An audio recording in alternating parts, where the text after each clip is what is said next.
DJ Rohit Raj Khanwa Ghat Sitamarhi road. Mix by AG recording studio.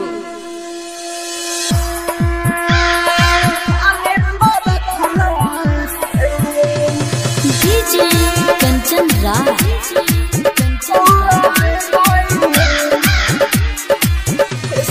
New Chowk Chausima Vaishali. आप सुन रहे हैं एजी एंटरटेनमेंट की धमाकेदार प्रस्तुति।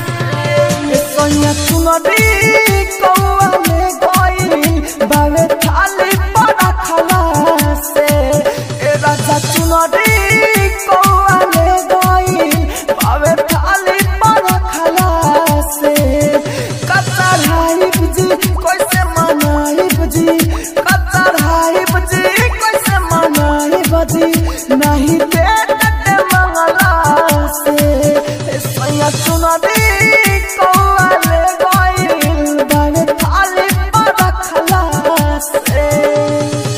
DJ Rohit Raj Khanwa Ghat Sitamarhi road.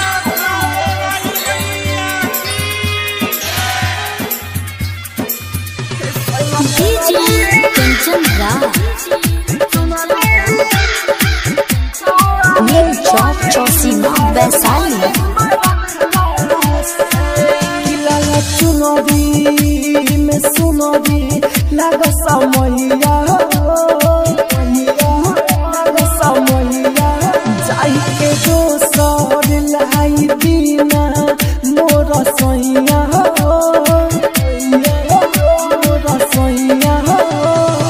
कल सके याद रखेला लया जैया हाँ जैया हो ए राजा जैया सुनरी में सुनरी आधा समैया जाई के दोसर लाई दीना मोर सैया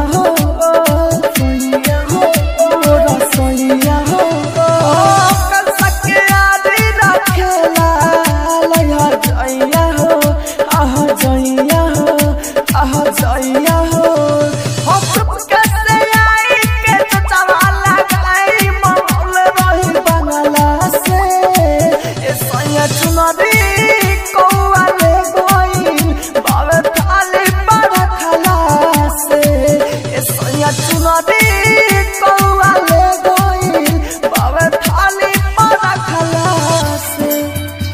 DJ Rohit Raj Khanwa Ghat Sitamarhi road.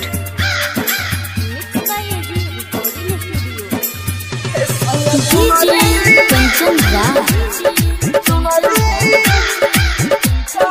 New Chowk Chausima Vaishali. दीवाना लिखल गाना रउआ छोड़ी ना रउआ छोड़ी ना आइल नमी न कभी कमी नेहा जोड़ी ना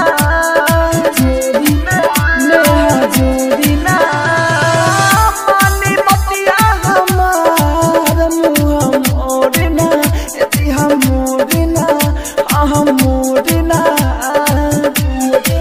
धीरे दीवाना लिखल गाना रउआ छोड़ी ना रउआ छोड़ी ना आइल नमी न कभी कमी नेहा जोड़ी ना नेहा जोड़ी ना पानी बतिया हमार मुँह मोड़ना एती हम मोड़ना हम मोड़ना।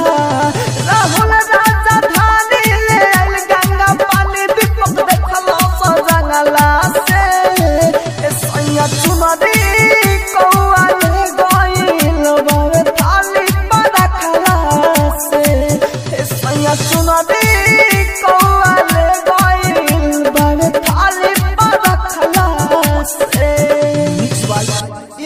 DJ Rohit Raj Khanwa Ghat Sitamarhi road.